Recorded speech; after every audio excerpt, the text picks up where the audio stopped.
Hallelujah, Hallelujah, Hallelujah, Hallelujah. Si Kristo ay nagtagumpay, nanupig ang kamatayan, nagningning ang pagkabuhay. Hallelujah, Hallelujah, Hallelujah, Hallelujah.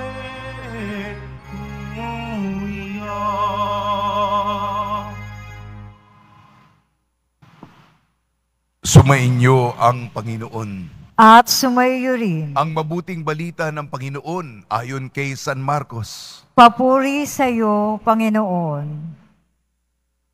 Noong panahon yun, isa sa mga eskriba ay lumapit kay Jesus at nagtanong, alin pong utos ang pinakamahalaga? Sumagot si Jesus, ito ang pinakamahalagang utos. Pakinggan mo, Israel, ang Panginoon na ating Diyos, siya lamang ang Panginoon. Ibigin mo ang Panginoon, mong Diyos ng buong puso, ng buong kaluluwa, ng buong pag-iisip, at ng buong lakas. Ito naman ang pangalawa. Ibigin mo ang iyong kapwa gaya ng iyong sarili. Wala nang ibang utos na hihigit pa sa mga ito. Tama po, Guro. Wika ng eskriba, totoo ang sinabi ninyo. Iisa ang Diyos at walang iba liban sa Kanya, at ang umibig sa Kanya ng buong puso, buong pag-iisip, at buong lakas, at ang umibig sa kapwa gaya ng kanyang sarili ay higit na mahalaga kaysa magdala ng lahat ng handog na susunugin at iba pang mga hain. Nakita ni Jesus na matalino ang kanyang sagot, kaya't sinabi niya, malapit ka ng mapabilang sa mga pinag-aarian ng Diyos. At wala nang nangas magtanong kay Jesus mula noon. Ang mabuting balita ng Panginoon. Pinupuri ka namin, Panginoong Hesukristo. Magsiupo muna tayong lahat.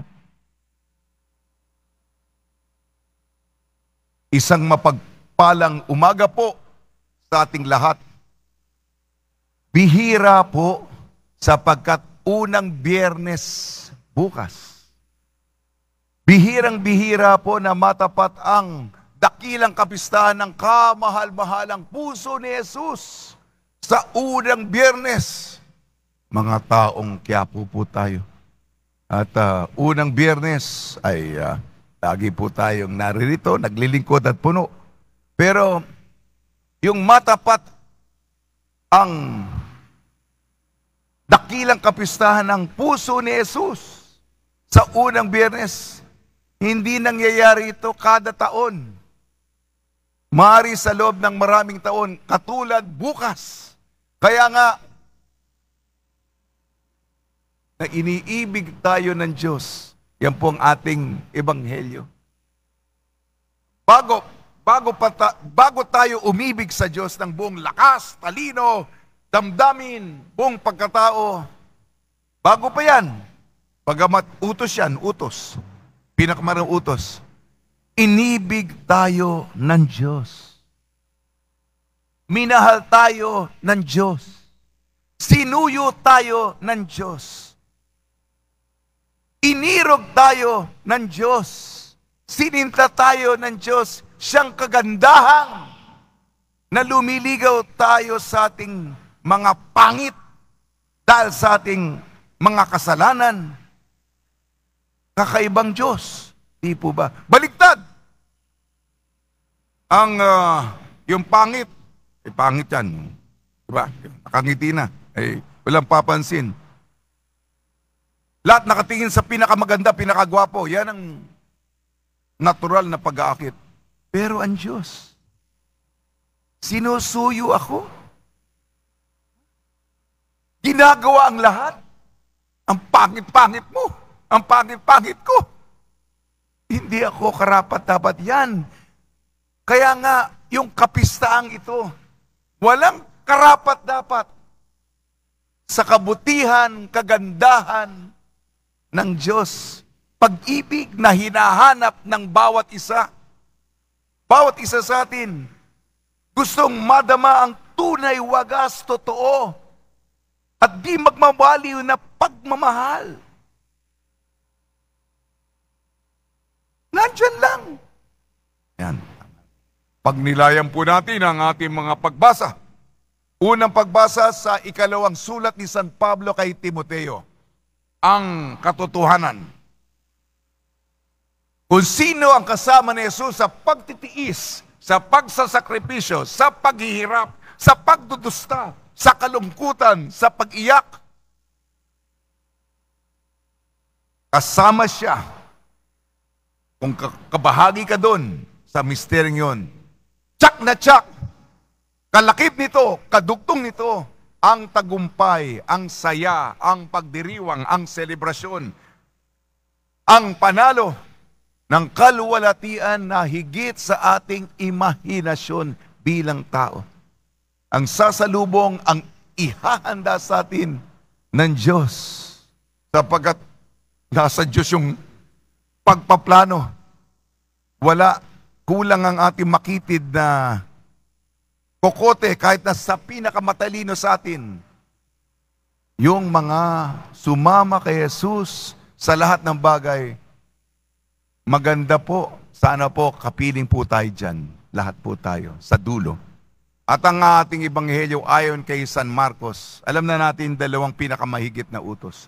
Kadalasan po, yung mga kontrabida, yung mga pariseo at eskriba, kung lalapit kay Jesus, tagisan ng talino, paano ba natin to maiipit? At gagawa tayo ng kaso laban sa kanya, parang lawyer na talagang iipitin ka.